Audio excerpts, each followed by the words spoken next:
The Zionist experiment, which resulted in the creation of the State of Israel, was in many ways launched by the 1897 Maccabean pilgrimage, an expedition led by London lawyer Herbert Bentwich and a delegation of 19 British and American Jews.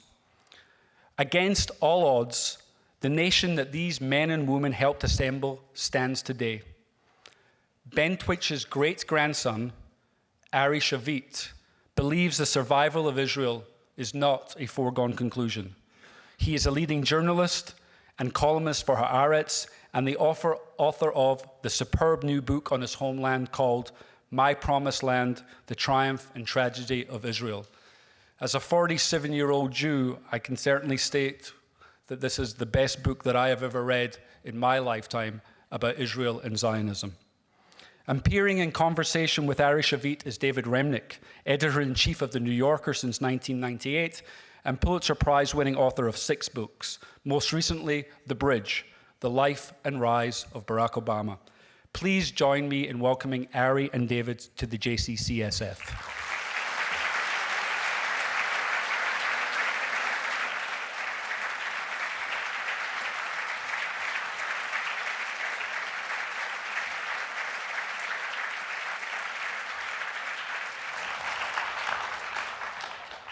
David, Ari. Just so we have that straight, and welcome to our production of 2 middle-aged Jews telling jokes. We're here all week. Before I begin, I just want to tell you that what your fearless leader is telling you about the book is no joke. It warms my heart to see that such a book, even without, I think, being reviewed in San Francisco at all, is number 3 on the nonfiction bestseller list, in which I somehow think is due to the power not only of NPR and the New York Times, but to your own good sense. And I thank you for paying attention to this book, which is, I'm in complete agreement, the most remarkable book that I've read about a source of enormous interest to me, and I know to you. And I would like to begin, Ari, by introducing you to the audience in a way by way of biography, who you are, what formed the impulse for this book, by asking first about your family, where you come from ideologically, a little bit about your background, just to give a sense to these people who will, I hope, read this book, who the author of it is. Well, I will try to answer the question, but first, it's really pleasure and honor to be here. I've loved your town for a very long time, throughout my life. I didn't have that many visits here, but I loved them all. And I appreciated not only San Francisco's beauty, but San Francisco values from afar. So to be here tonight is a real privilege. And to be here with David, who's in many ways the godfather of this book, makes me really excited at the beginning. First of all, if you ask about myself, and I think I'm not of much importance, but as part of this story, I'm an unusual Ashkenazi Israeli, because as the book tells, my mother's family came from Britain. My father's family has been a long time in Palestine, so I'm 8th generation Palestine in that sense. I do not have the Holocaust, for instance, in my background. I have it very much in my mind, but I don't have it as part of my background. And if you need to define me politically, which I suppose is what you want, I think that throughout my life, I grew up in the peace movement and the human rights movement. Actually, one of my previous visits to this town was to raise money for ACRI, the Association of Civil Rights in Israel. And this is the town to do this. This was in the 80s, 90s? This is late 90s. Mm-hmm. But I think that perhaps what makes me different than some other colleagues of mine is that I'm deeply liberal. I think I'm a deep peacenik. I really want peace desperately. But rather early on, I realized there is a struggle between my values and the brutal reality I live in. And I think that I've been trying for decades now to struggle honestly with this. And I think this tension or contradiction is definitely essential to understand Israel. I think perhaps it might be even a bit relevant to America. So if you need, some people describe me as a left of center, radical centrist, all kinds of terms. I think that the point is that one, that I'm totally liberal, totally progressive, totally peacenik, but I opened my eyes some years back to see how harsh the reality of the Middle East is, how harsh and how tragic the conflict is, and as a result of that, my views became somewhat idiosyncratic. And all right, well, let's break this down, because that's saying a lot and begs a lot of different questions. It begs a historical question, a view of how Israel came into being, what Zionism is from your point of view. Zionism is a word that in certain quarters is lionized. In certain quarters, it's just the opposite. It's a word of opprobrium in certain ways. In your view, do you feel that the left in Israel, Haaretz readers, Tel Avivites, people who live in the bubble, people who vote for Meretz and to some degree labor, are ignorant of or naive about the neighborhood they live in? I think that this tension I talked about is one that is very difficult to deal with. But I'll tell you, and I'll answer a question by saying why really I felt this need to write this book. Because I have a feeling that we really, not only the people on the left, all Israelis and most others who are concerned about Israel, whether they love Israel or hate Israel, have lost sight of the big picture. I think that we lost our narrative. Israel is a remarkable place that was a story before it was an entity. But as the entity developed, as we became a very strong physical reality, we lost the context, we lost the narrative. And my attempt here, somewhat audacious, was to rewrite the narrative, to say to people, especially to my tribe, the liberal tribe, but to all that are concerned, look at what really happened there, look at what was achieved there, be honest about the flaws, criticizes as it should be, what should be criticized, but see what a man-made miracle this is. So going back to my great-grandfather, which was mentioned, the fact that he's not the important figure, but the founders of Zionism, the fact that they in the late 19th century they did not know there will be an Auschwitz, but they tried to preempt Auschwitz. They tried to save European Jewry from catastrophe. And the fact that they were aware of the challenges that this community faces now in the post-ghetto world, these were two brilliant insights that made Zionism brilliant and ingenious in many ways. Now, the fact that following these insights, these people led the most dramatic revolution possible. They transferred the people from one continent to another. They established a nation. They took a land. They revived the language. And they created this very amazing phenomenon Israel is. That is remarkable. And with all the criticism of occupation, and I'm an anti-occupation guy, and of settlements, and I'm an anti-settlements guy, one should not lose sight of that remarkable achievement. And one should give it all the credit. Having said that... The verb you used was took. Took a land. Absolutely. And that's the other side of it. And I think that, what I try to do in the book is to be loving while being very critical and very realistic. I think that one of the problems in the conversation about Israel in this country, in Europe, and in Israel itself, that we went into these extremism where you either do Israel bashing all day long, or you do Israel idolizing all day long. As if either some people cannot see anything right and good about the country, some think that there is no flaw whatsoever. And I go to try. I touch the fire. I touch Israel's deepest taboos in this book. Which are? definitely the Palestinian issue. I mean, it begins with the fact that my great-grandfather and his peers did not see that the land of our ancient forefathers was taken by another people. They did not see the other people who were there. How is that possible, Ari?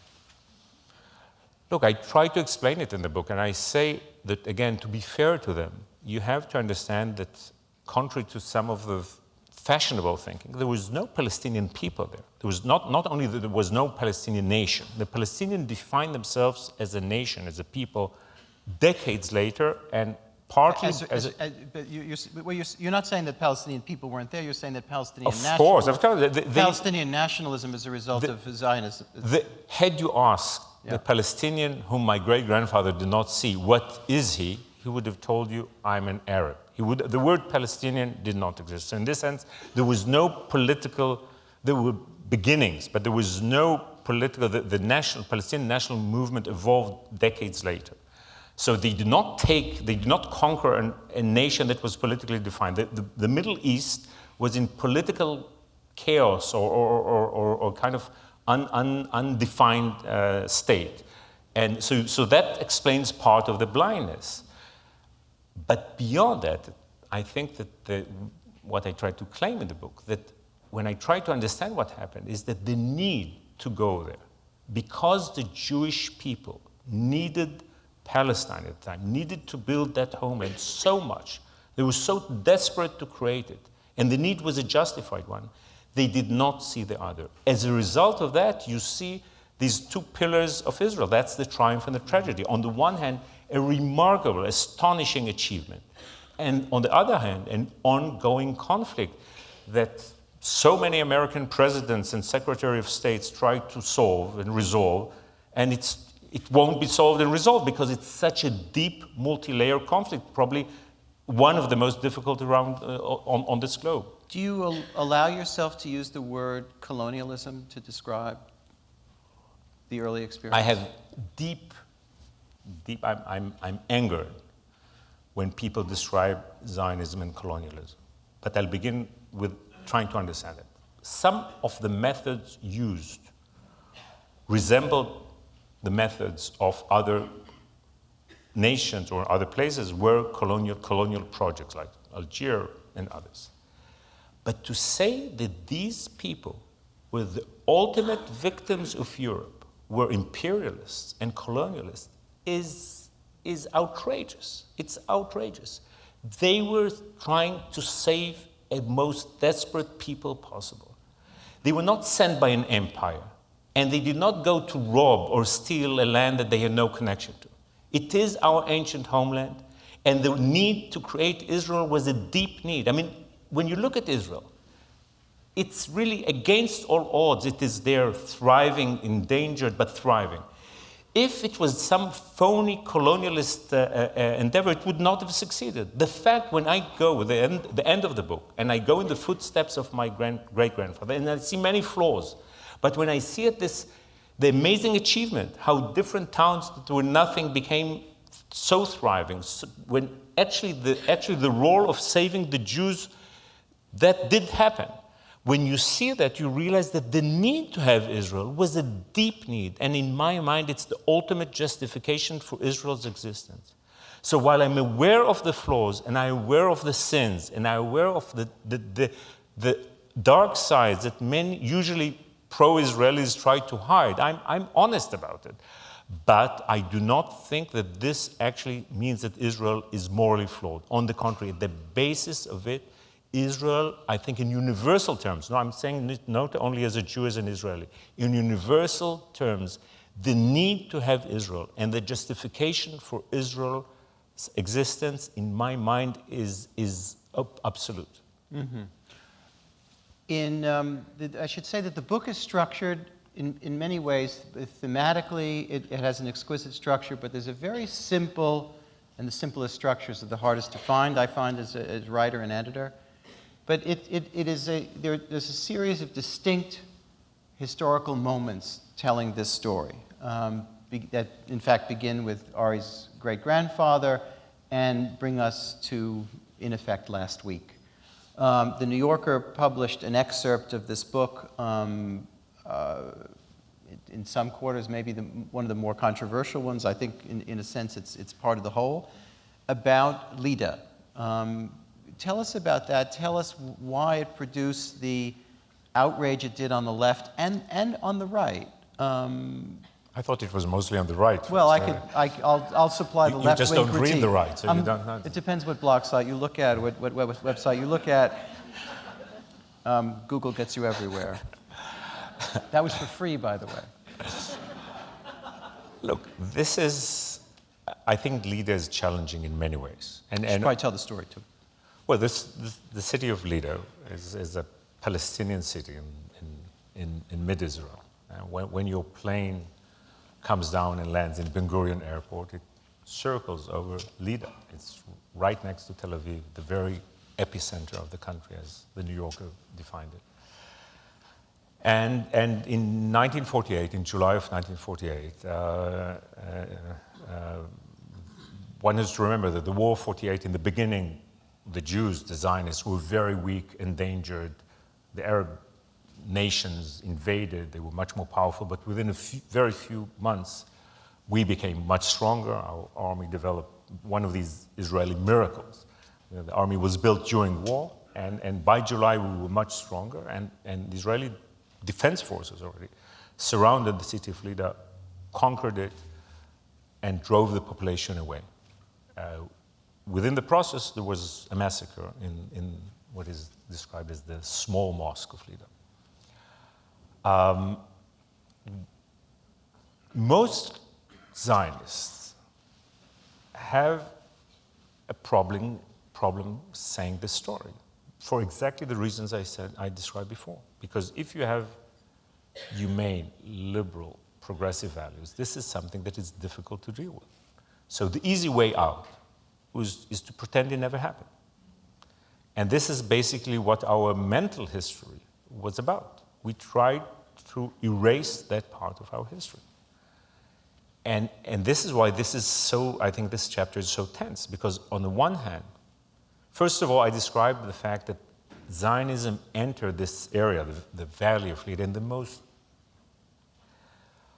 heart-warming and inspiring way. There was a youth village created there that was Zionism at the very best. I mean, I hope people will read the book. I don't want to quote it. It's the Zionism... They can't forget it. It's a Zionism that anyone would love. And the tragedy that because of this flaw, because of the conflict that followed, there was this existential threat from both sides, and at the end of the day, it was the sword that decided the fate of the land. And I talked to the people who did that, who were there. Most of them have passed away, but I interviewed them some 20 years ago. And I think on the one hand, I described the brutality, the cruelty of it, but I try to understand where it comes from. I mean, this was not people who just like, you know, vicious and sadistic. And they were caught in a tragedy. They were caught in a tragedy. Now, I have arguments with people on the right and left in the reactions, so let's begin with the people on the left. But if you'll forgive me, the left-wing critique is not so much the description. They're saying, well, bravo, Shavit is joining the new historians. But they're using it. They're using it. And this but then they say the passage in which you say, and this is the crucial and I think the most controversial passage, at least of that excerpt, maybe of the book, is that when you say that there would be no Israel without Lydda, and I say that I stand with the damned. You stand with the damned, that without their sins, that your children are left with no place. How do you justify that? Look, so that's my anger with the left, that they are trying to use this in a way that some people, not on the extreme left, some use it in a way that is wrong. Because I dare touch the fire and write about it and talk about it in depth, and this was really the most painful chapter to write. But let's put it in context. the context is, one, it was the Arabs who were not willing to have a Jewish state. Two, wherever the Arabs won, not one Jew remained, and many, many atrocities happened. Three, in the 40s, millions, if not tens of millions, the 40s are not the 21st century. There were refugees and there was population mobilization everywhere. I mean, everywhere, wherever there was war, especially in Europe. So, and definitely, I'm not going to never mind what the Nazis did, but Dresden was much worse than Lydda, and that was done by the Brits. And what happened to the German population in the Sudeten and in parts of East Poland was much worse. So when people single out Israel, single out the Jews, I'm angry because there is an element there of not willing to accept. Look, I do not want to talk about this country in which I'm a guest, but go ahead. Canadian liberalism. The hell with Canadians. Canadian liberalism, Australian liberalism, and New Zealand liberalism is based on the fact that the other is gone. How come the other is gone? It did not disappear itself. So to be so righteous in Australia, New Zealand, and Canada and say, oh, these Jews did Lydda? And so what's the conclusion you draw from that critique?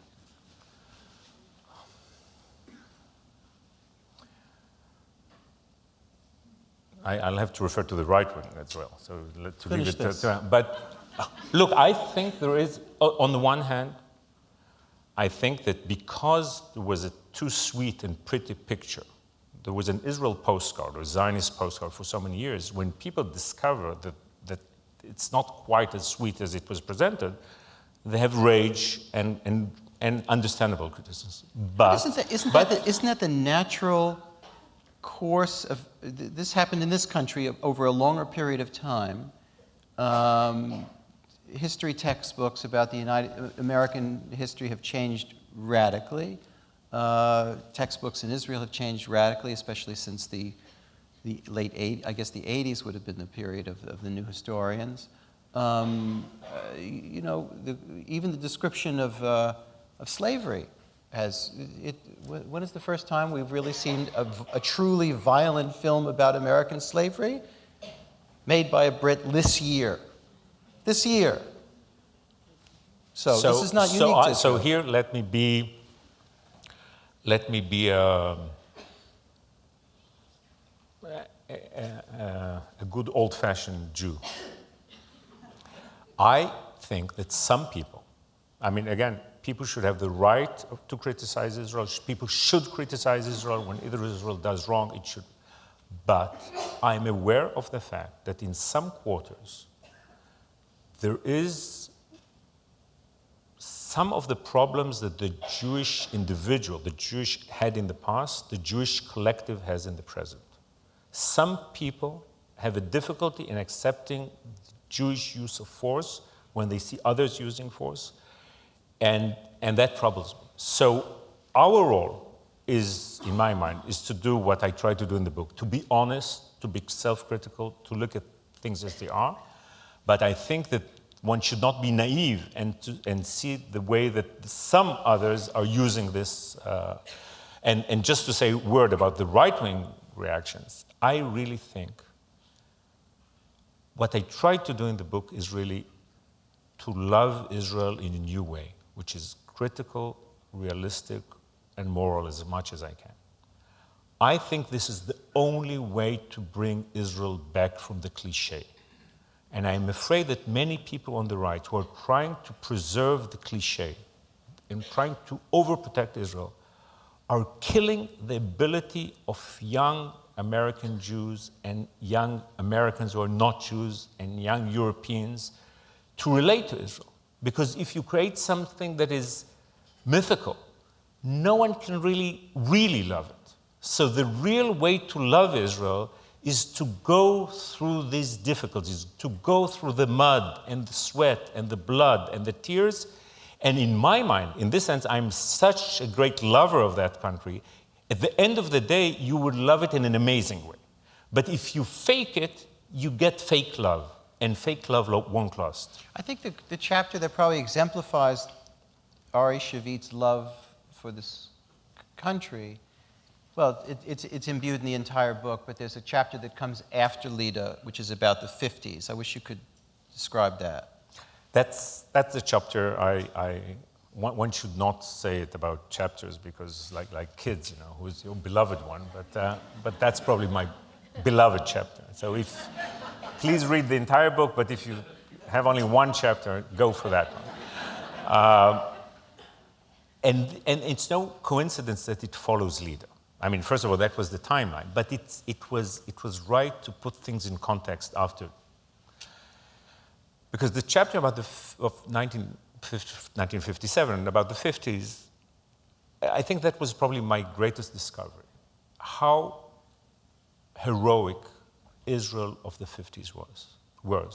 Usually people talk about Israeli heroism, whether they like it or criticize it, in context of wars. But between us, there have been much worse wars than ours, thank God. And there was a lot of combat heroism by Americans, Europeans, Russians. Ours is not much better than that. But the civilian heroism of the 50s, when you have 650,000 people absorbing over 1 million within a very short time, that's like America today absorbing 700 million within 3, 4, 5 years. And the fact that the country did not collapse. Now, who were these people who came? Most of them were human wrecks. Most of them could not sleep at night. They had nightmares. They had fears. They were haunted people.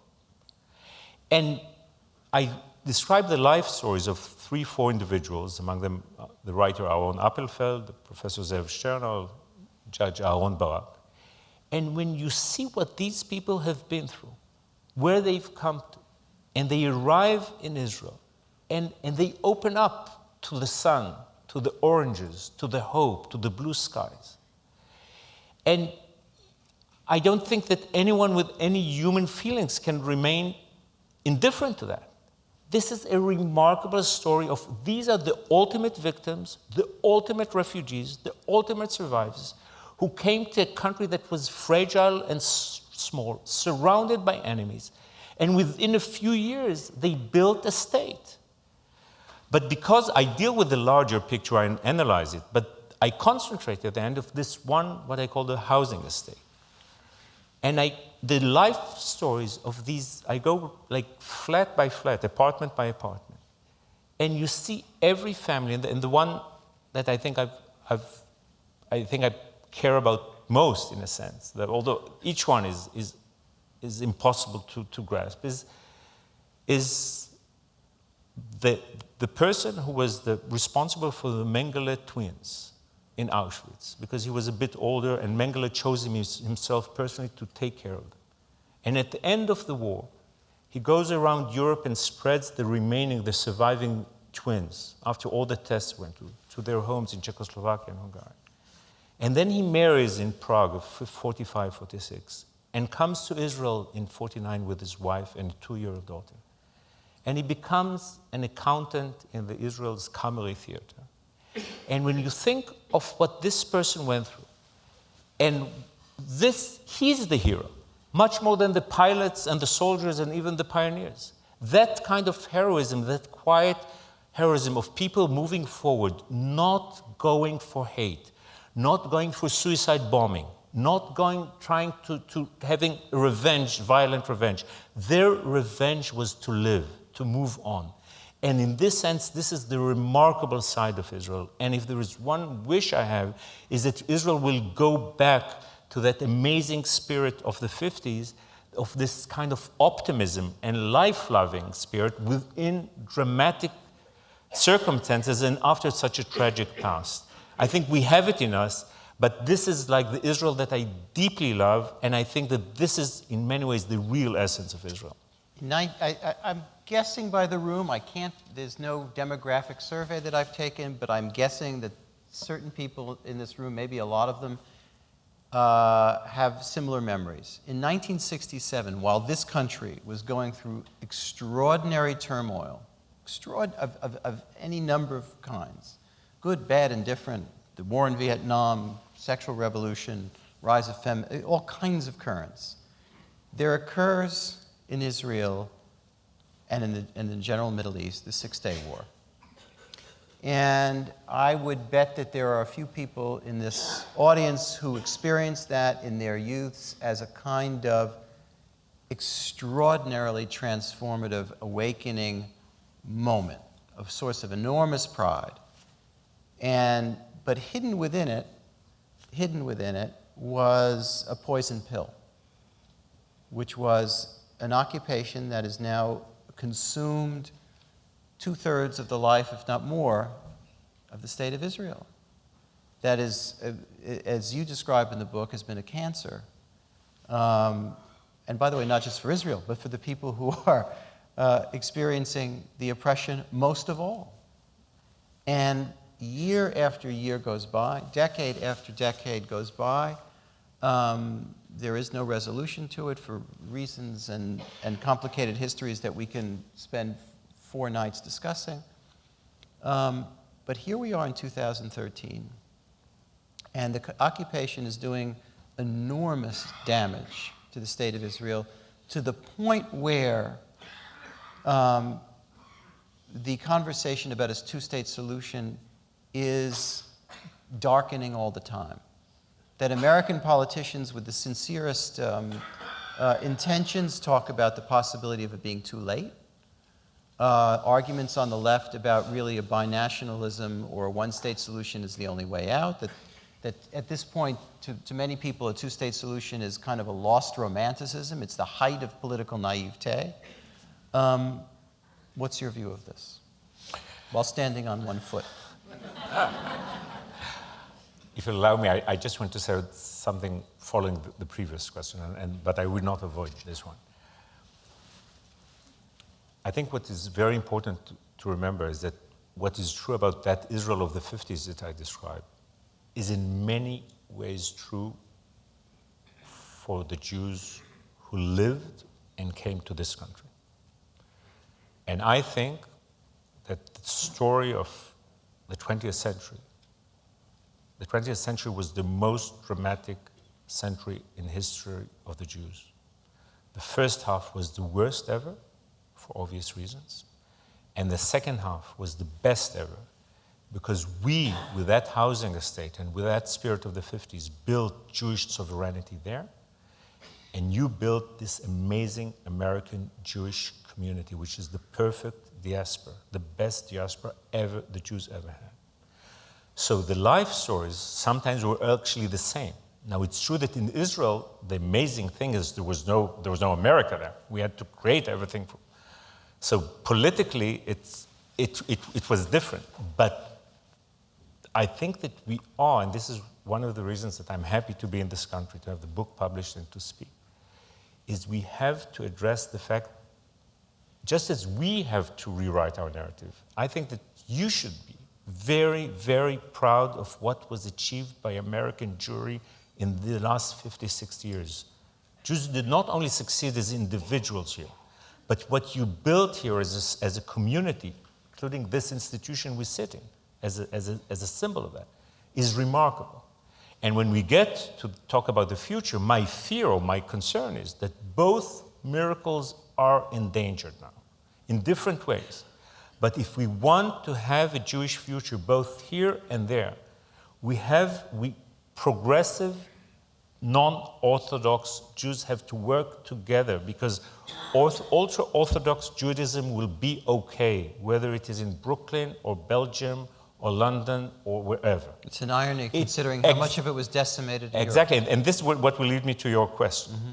And the irony, the tragic irony, that large chunks of Israel were taken by either ultra-Orthodox or extreme nationalist forces that alienate so many of young American Jews and of so much of the American progressive Jewish community. And it's, in my mind, it's almost a life and death question. I mean, when we'll talk about, Iran, all that, Israel faces 3 great challenges: Iran, Palestine and young Jewish kids in American universities. This is what we have to deal with. And we must rewrite the narrative and start to create a new language so we can work together. You better explain the third quickly, or they're going to freak out. So what do you mean? I think that, as I said, the Zionist diagnosis was right. You cannot maintain ultra-Orthodox Jewish civilization without a strong anchor as the state of Israel is, as a Jewish national home. But if that national home becomes your embarrassing relative, you cannot relate to it, you cannot love it, you don't know what to do with it, it cannot function as such. So it is absolutely essential for us in Israel to reach out to progressive America. I don't want Tea Party Israel and Tea Party America to be the dominant forces. I want non-Tea Party Israel and non-Tea Party America to work together. Here's the problem. The political demographic of Israel is working against you. I mean, I don't know, many people here have been to Israel lately, but people who have not, who went when they were young and now just follow it through the Haaretz website or the New York Times or whatever, however you follow it, would they be naive to be, but they'd be astonished to see how completely Orthodox Jerusalem is, how isolated Tel Aviv is, how Russian, it's a very, very different nation. It's a much more conservative place. And you live in Kfar Shmaryahu, which is just north of Tel Aviv, which is, kind of the San Francisco of... no insults, David. Yeah, fair enough. And almost as pretty as San Francisco. Play to the home crowd, always. But it's a very different place. Time is not on the side of what you're describing. Birth rates are not on the side. We're skipping on with that I owe you, but I'll connect the dots. I'll challenge you. I come often to this country. I was in this country a lot between 2000 and 2006, 2007. People kept telling me America became totally conservative. It's controlled by the evangelists. It's all this conservative neocons in power and religious. A year or two passes, Barack Obama is being elected president. I'm not a determinist, not about this country and not about Israel. But I'm not only hopeful, but I'm very angry. Because the reason that Israel looks at it as it looks, Israel still has a sane, reasonable majority. It might be shrinking, but it's still there. And the reason you do not see that expressed, the reason that does not control the country is only one: the complete failure of the center and center-left to produce leadership and to produce new concepts and a new ideology. I mean, it's not, we all miss Ben-Gurion, Roosevelt, Churchill, and whatever. We did not produce a decent Clinton. And it's not only the person. The people on the left in Israel, the leftists, did not rethink the peace concept, did not rethink they did not rewrite the narrative. I believe that if we do that, if we have the narrative back, if we have new concepts that, again, combine our values but deal with the brutal reality in a constructive way and have the right leadership, we can win back the country just like Rabin did in 1992. So you're saying the political class in Israel is dreadful? Absolutely. Absolutely. If there's like Israelis as individuals, they might be rough, neurotic, aggressive, bad drivers, impolite. You say that like it's a bad thing. Basically, I really love Israel, and I have some differences with my wife sometimes about that. But there is something amazing about our life. Look, between wars, we are not only creative, innovative, entrepreneurial, sensual, sexy, vivid. It's life in Israel between wars is great. And when I talk talk to people, because I've, on television in recent years, I go to the streets, I talk to a lot of people. They talk to me. People are sensible. The racist elements, the fundamental estimates are still marginal. And the fact that we are hostage to these forces and we never found a way to reach out to build the center, to build this silent majority of Israeli sensibility and turn it into political power is totally the result of the failure of the political class. The racist elements may be marginal, but the co-option of the pioneering spirit by the settlers is not marginal. Well, I'm not, look, so let's deal now with the question we skipped. I mean, I see the settlement project as one of the three greatest threats to Israel's future. And I'm not a settler bashing guy. I think that even in my chapter about the settlers, I try to understand them. By the way, I wish my tribe, so to speak, had the talent and commitment that their leaders had. They did amazing work for their people. I think it's killing us. But many of them, on a personal level, are impressive individuals. But this is definitely one of the critical challenges we must deal with. I do not think that the settlers are Israel and that Israel is a settler Israel yet, but we are approaching very quickly the point of no return. So I think it's really dramatic on this issue. And to say it in a sentence, perhaps there will be questions about it, I think that it's time not to wait for the grand, perfect peace. Because what the political class in Israel did, and much of this was done by the international community as well, we wasted 20, 25 years saying we will have full peace tomorrow. Since Oslo. Oslo, but even worse since 2000 or 2000. But yes, it began in Oslo, or just after Oslo. And we made, in my mind, there is a logical flaw. Because there are two issues, and we confuse the two. One is occupation. I think there is no doubt that occupation is lethal, politically, morally, demographically.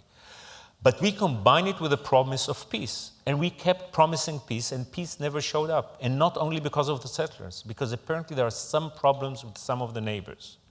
So I think it's time, after 20 years of experimenting, it's time to adopt a different approach, which is let's deal with occupation on our own in a cautious, gradual way, while the Palestinians, in a cautious, gradual way, build their nation state. If peace is possible and final status agreement is signed, I'll be the first one to endorse it. I have no problem with any concessions. I just don't see it there. So what's required of Israel to go at in other words, instead of leaping to the final settlement, which you think is politically probably untenable, despite John Kerry's best efforts and so on, what are the steps that will not just be dismissed as piddling, ultra-modest, insufficient steps in Gaza as well as the West Bank, in Jerusalem as well as the general West Bank? First of all, let me say that I really admire the commitment and intention of Secretary Kerry. I think that his attempt to save the two-state solution is a benign one. But if, God forbid, he sticks only to plan A and does not prepare plan B, he might have the result of his effort will be exactly the opposite of what he tries to do. And the two-state solution might actually be buried. So what I think should be done... What happens then? What does the map look like then? Bad things. But that's the kind of analytical insight. But let me concentrate on the positive. I think that President Obama got it right last time in 2009 and got it wrong. I think we have to begin with a freeze. The freeze cannot be a total freeze as the president suggested. It should be beyond the blocks. But I think that if we'll have a freeze beyond the blocks, the bleeding of the two-state solution would stop. By the way, just like I think the centrifuges on Iran, there should be a total freeze. I think total freeze on centrifuges and total freeze on settlements. These are the two. First of all, you stop the deterioration of the situation. Then you begin to address the problem. I think, again, I would love a final status agreement to be agreed. If the secretary brings it, I'll be the first one to admit I was wrong and endorse it with enthusiasm. If, God forbid, I'm right, let's take steps of dismantling some settlements and creating a situation where every year the Palestinians have much more political space, geographic space, economic space, and they build in a kind of Fayyad kind of approach, they build their nation state while we deal with our malaise, which is occupation. Let's not peace or the expectation for peace be an obstacle preventing us from acting to end occupation. I think there's a stack of questions somewhere that somebody's going to give me at a certain point very, very soon. Hint, hint, hint. Let me ask. You ran out. No, I have a long list. Like in the McCarthy hearings, I have a long list. What would be so terrible about a binational state? A one-state solution? Or is that just is that no solution at all and a recipe for... In the old days, very old days. When we were young, people, many Palestinians said, what's wrong with it? And they said, oh, what's wrong with Lebanon? Look at Lebanon. Look at Syria. Look at the rest of the region. And tell me honestly, look me in the eye and say that you think this would work. And I'll tell you, I'll have a surprising authority on that. 13 years ago, I interviewed Professor Edward Said. And Edward Said, at the end of a long, interesting interview, said to me, Ari, I'm very concerned about your people because the Middle East is very cruel to its minorities. And at the end of the day, you are a minority. What conclusions he drew, I do not share.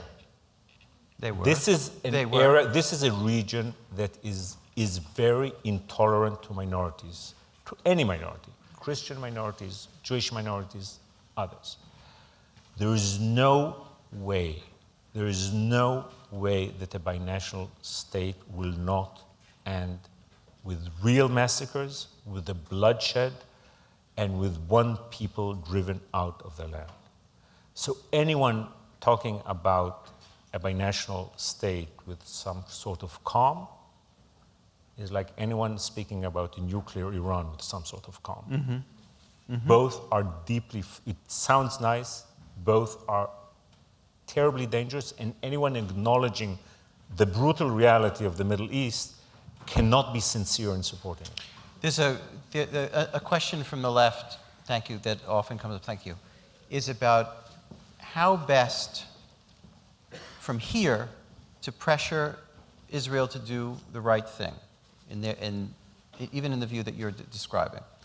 And one of the means of pressure suggested all the time is boycott, divestment, don't come to Israel to perform if you're an entertainer, or bring your business there.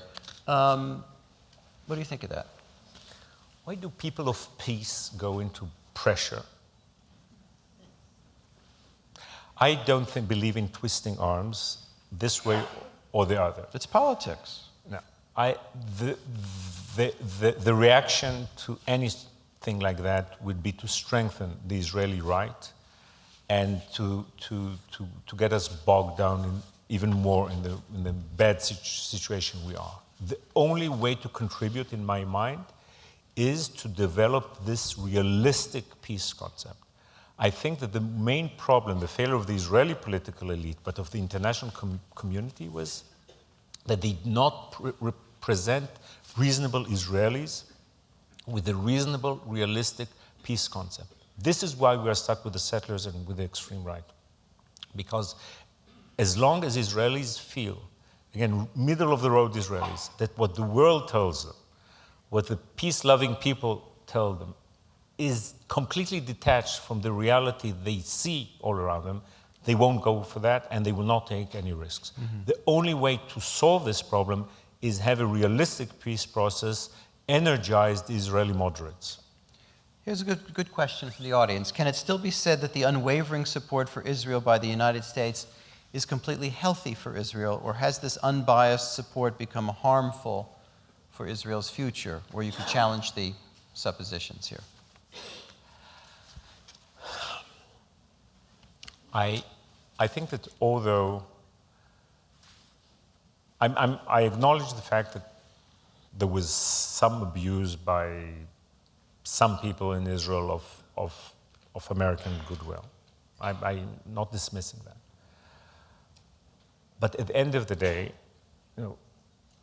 really, God help us if there is an American retreat from its support for Israel. At the end of the day, Israel is not only a Jewish state. It is a democracy. It is a free society that I think most of its citizens share American values and Western values. And if we will not see the great democracy and the small democracy working together in real alliance, with real intimacy, the implications will be disastrous.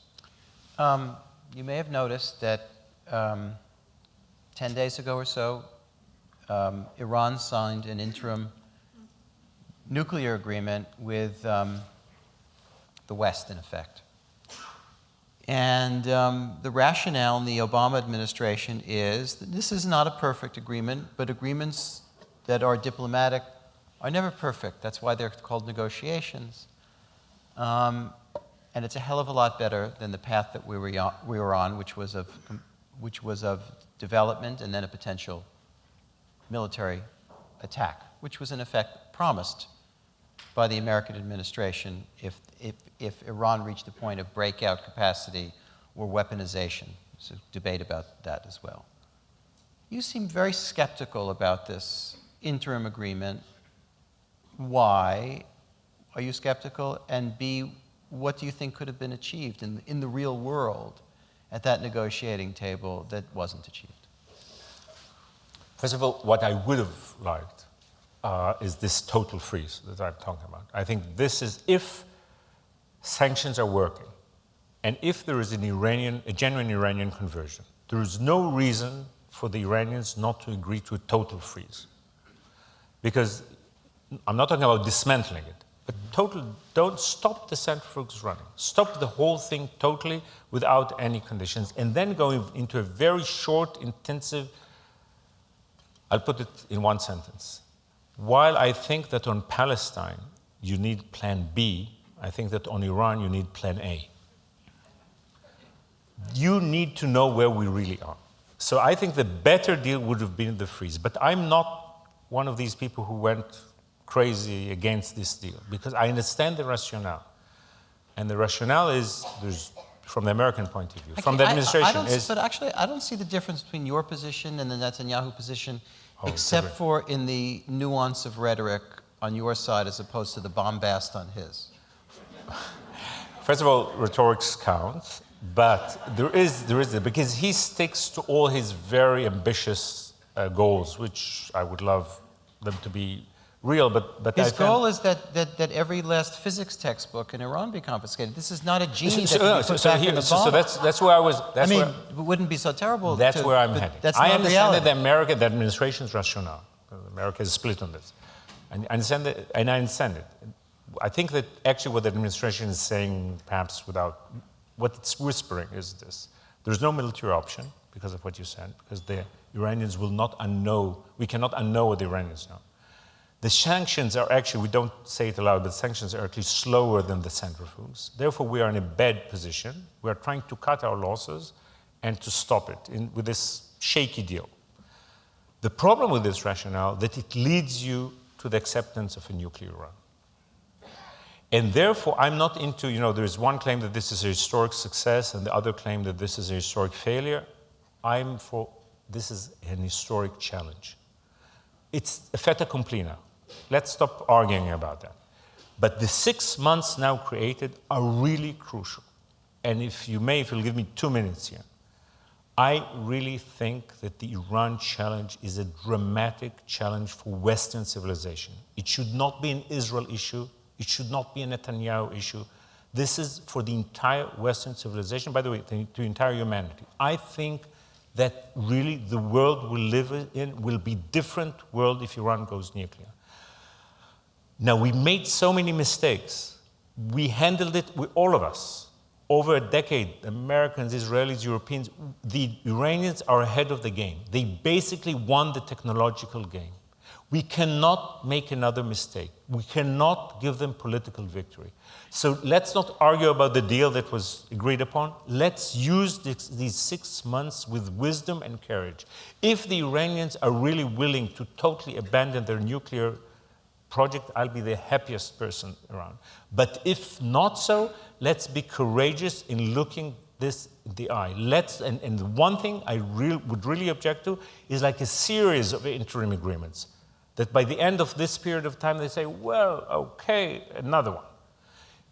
These 6 months are dramatic. Let's look at it and let's deal with it, because this is really, in my mind, the most dramatic challenge we all face now.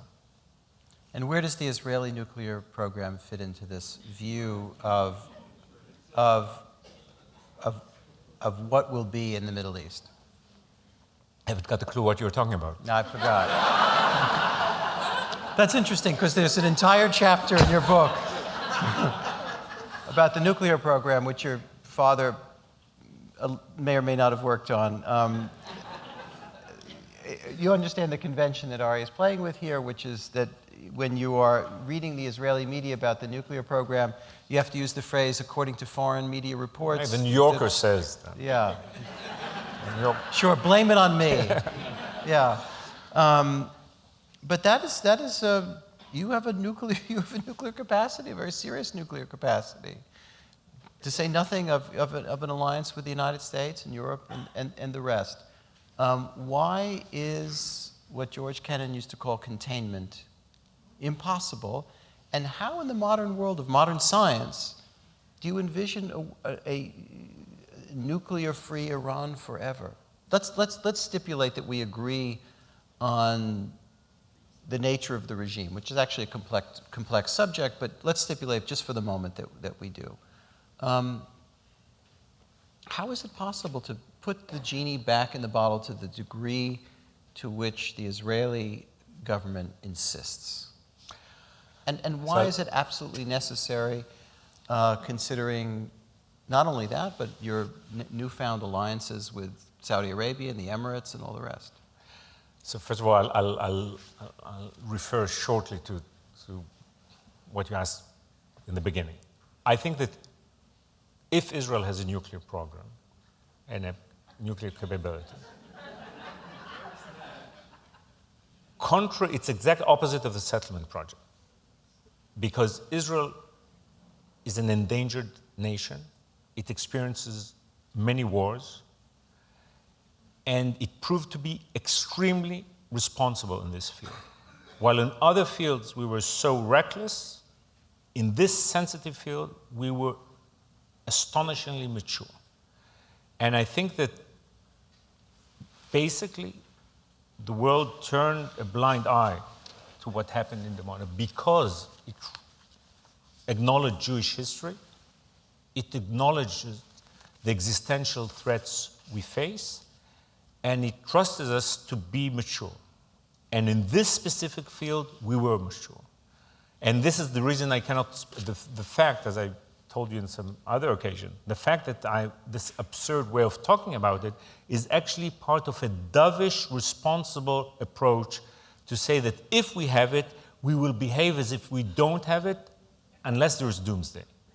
There is the fact that contrary to reckless Israeli behavior in almost every field, in this, we never abused this. This is a country that considers itself to have the equanimity of that you describe, and yet it used it not only on Hiroshima, but felt it necessary to use it a second time in Nagasaki. How can one count on that kind of maturity in eternity?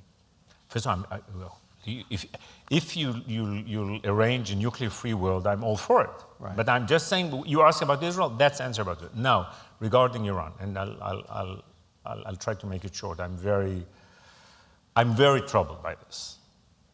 If Iran goes nuclear, Saudi Arabia will go nuclear within days. By simply buying a device. Not buying, they bought it. They just have to deliver it from the shelves in Pakistan. They don't have Amazon there or something?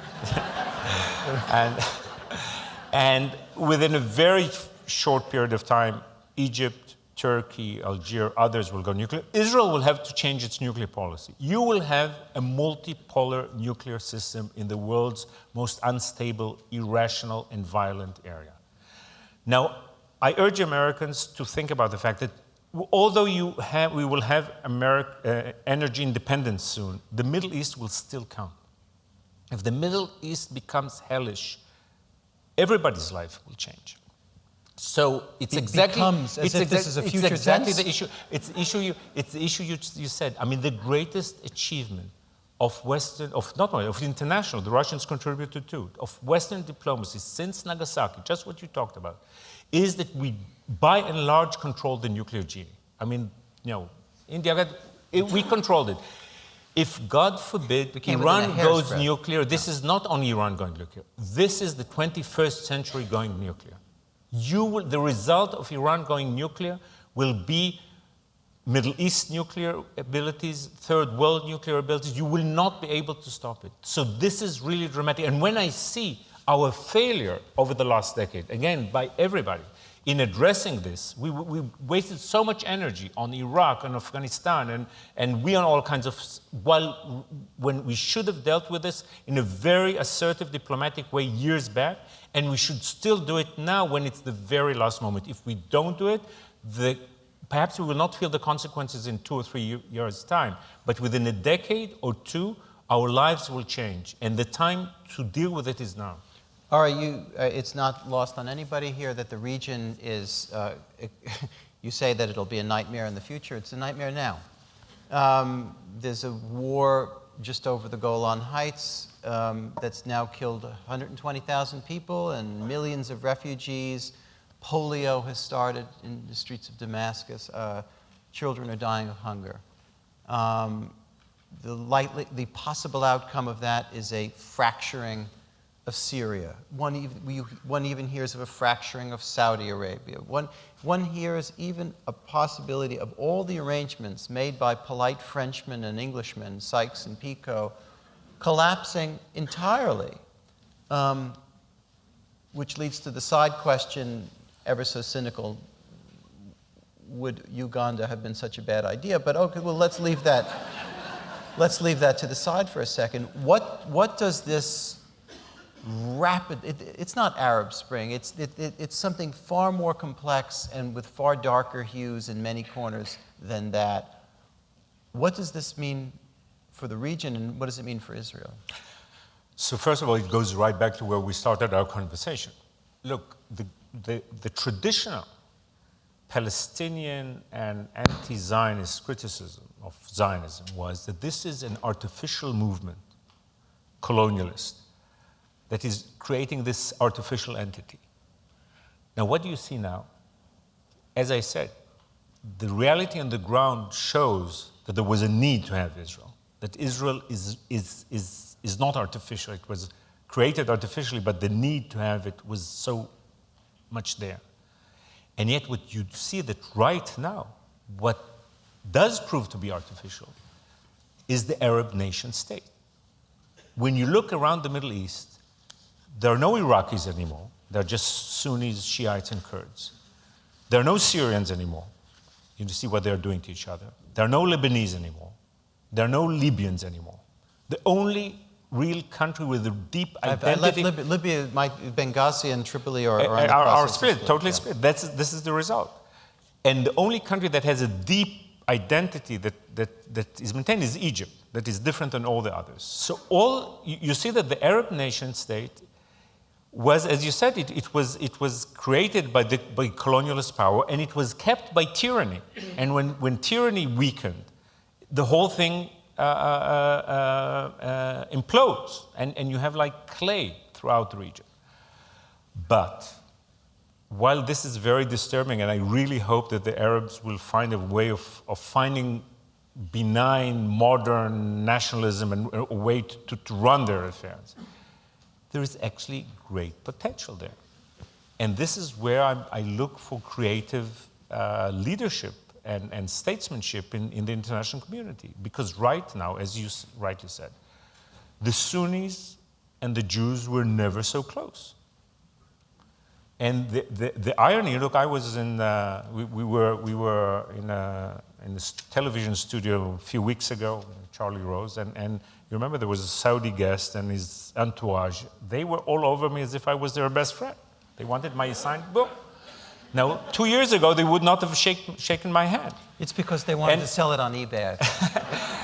They need the revenue. So I actually think, talking of new peace concept, I think that with the right creative approach, the clay can be played with. And the fact that the Saudis and the Gulf countries and Jordanians and Egyptians are actually looking for new ways to run the Middle East and are willing to see Israel as part of a strategic partnership, I think there is much hope there, but this will not be the kind of peace that we had in the past. There will not be any White House lawn ceremonies. But if we adopt a practical, pragmatic approach, I think of all this mess and chaos, actually we can see some good news. Ari, in 2000, how are you doing out there? You all right? You still awake? You all right? It's okay? All right. We won't keep you forever, but a couple more. One of them was reflected in here. In 2008, Barack Obama was elected president. This was not received in all corners of Israel with absolute jubilation, as I remember. Now, some of this might have been the natural inclination of the press, not the New Yorker, of course, to find the worst racist voice and go in here and all the things that you could find in parts of America as well. But I think if you do go talk to journalistic, political, diplomatic elites in Israel, and you talk about Obama for more than 5 minutes, the words naive, not handling the Middle East skillfully, and I don't mean just the Israeli and Israeli-Palestinian question, you hear this over and over again. And I have to say, without being a reflexive apologist, I don't quite understand that point of view. Obama is withdrawn from Iraq. This is not God knows, a clean situation, and Iraq is a mess, but it's unclear to me how much more damage that we could do. Eventually from Afghanistan, the efforts are underway between Israel and Palestine. There are efforts underway that seem at least partially successful with the Iranian nuclear issue, with promises both on sanctions and even a potential, as they say, all options are on the table there.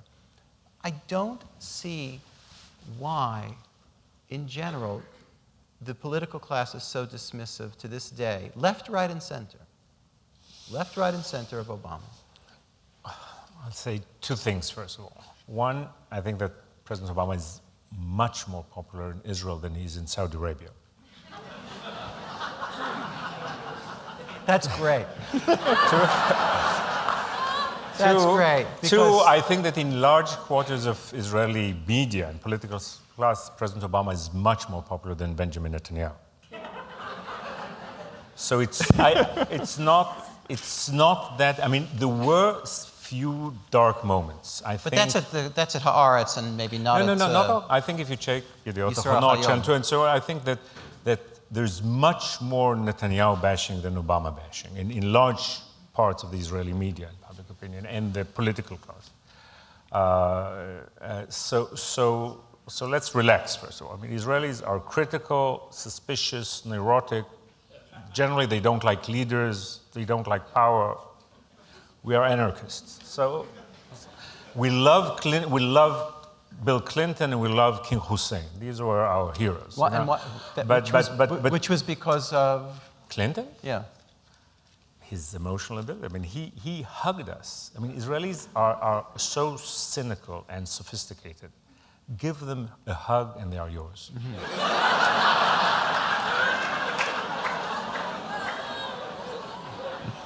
So really, I mean, nothing like, no Israeli was as popular as President Clinton.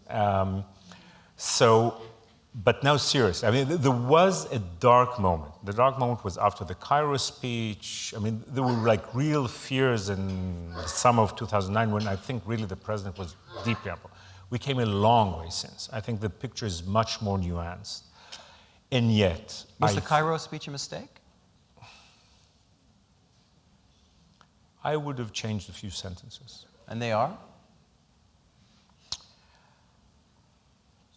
I think there was... And let me begin with something else. I think that had the Cairo... I'll tell you what I thought the president was trying to do, and I thought it was in some ways remarkable. I thought that he was actually trying to give young Arabs a role model, that as their leadership did not give them, he was actually trying to.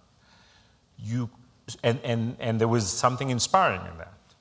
While doing that, I think he was a bit too soft on some darker side of Arab political life.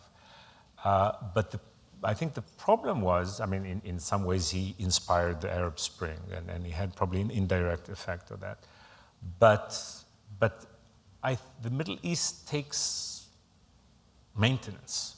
There's a lot of maintenance involved. And in a way, the speech should have been followed by a very active policy. And I'm not sure that that was always the case, although there were benign attempts made.